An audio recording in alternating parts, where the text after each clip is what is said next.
Pete Mackinnon yesterday.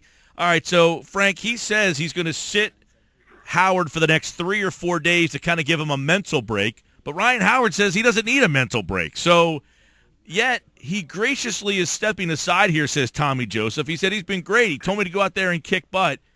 What is the end result for this thing here? It seems like something's not fitting. The pieces just aren't fitting together correctly. Well, I think this is more about Tommy Joseph just being able for the first time to come to the park and know that he's going to be in the lineup. They started out with a straight platoon. They started to get away from that, where Joseph is playing against some righties. So, but from day to day, you didn't really know who was going to start. I mean, you kind of figured it out. If Howard had a bad day, you kind of figured that Joseph would play the next day. But I think this is all about just letting Joseph know when he comes to the ballpark, he's in the lineup, and then he can prepare like he normally would as if he were a starter every day. So last night, we see Joseph, and they basically, Mackinnon says beforehand, we're going to sit him the next couple of days.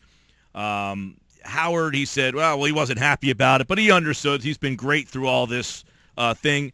Frank, in your opinion, is the best ending to this just cutting ties with Howard instead of going through this almost bi-weekly?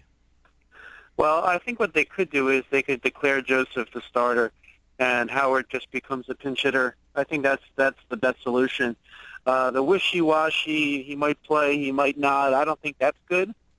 But I think if they say, hey, listen, we think Ryan Howard is still a power threat off the bench, and that's how we're going to use him for the rest of the year, I think that kind of settles the question. And hopefully, Howard's not going to like it, but at least that sort of gets us away from these daily questions that Howard keeps hearing, that Joseph keeps hearing, that Pete Mackinnon keeps hearing. That's what I personally would do. I really don't think the Phillies are going to release him after all of this. So what they could do is just declare Joseph the starter, and does that be the end of it? Frank Klose is with us on 97.3 ESPN FM. Well, Frank, the Phillies obviously in the midst of a negative streak, if you will.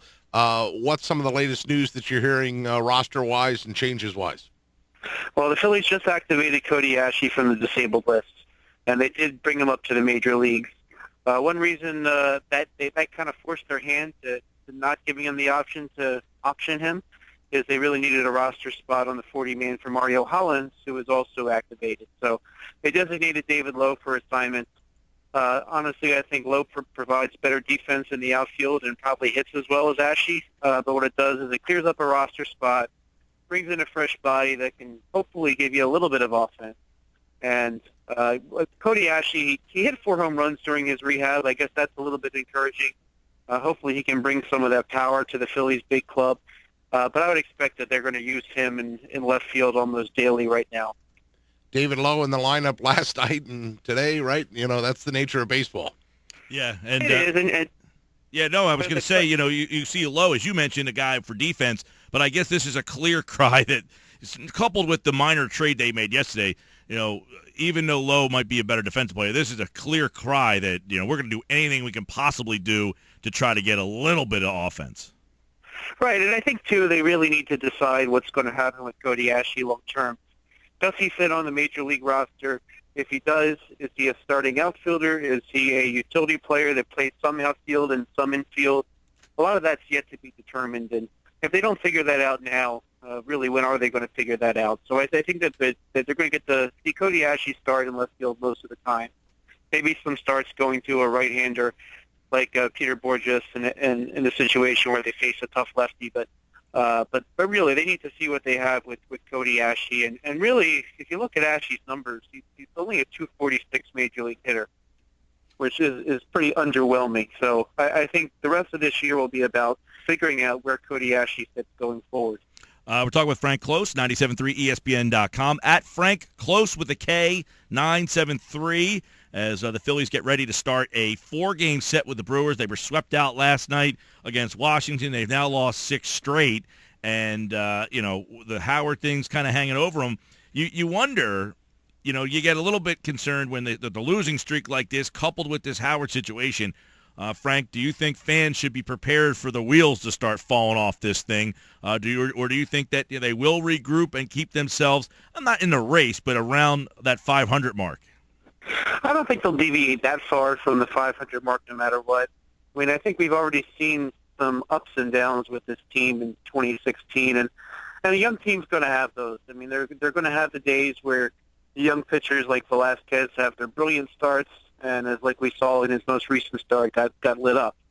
So right now, you're with a young team that's inexperienced like this. You're going to have those ups and downs. Unfortunately, now they're in the middle of a down, but they'll put together some nice starts again, and at some point the lineup will score more runs than the other team, and they can actually get some victories along the way. But I think this is kind of what you expect with any young team that's young and inexperienced, and really wasn't projected all along to give you that much offensively. So I think we're seeing kind of what was expected of the Phillies, although I think some of the pitching that came forth earlier this year, I think that was a nice surprise, and I think that especially as we get further in the year, they're going to start watching pitch counts and stuff. So some of those young players might sort of bottom out as we go forward. So I think they're going to be kind of around. I don't think they're so bad that they're going to lose every game, and I don't think they're so good that they're going to win every game. But this is what you're going to probably get out of a young, talented team.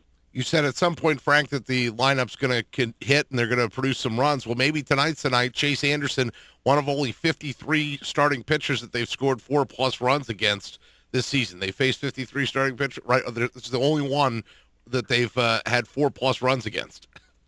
Yeah, I mean, Milwaukee Brewers are coming in at a good time. They're not one of the better teams in baseball, and their pitching staff isn't one of the best pitching staffs in baseball. So if the Phillies we're going to face anybody to help get back on their feet, the Milwaukee Brewers are a good option to do that. And yes, Chase Anderson, I did get to him before, but I think that so did pretty much every other team that's faced them at this point.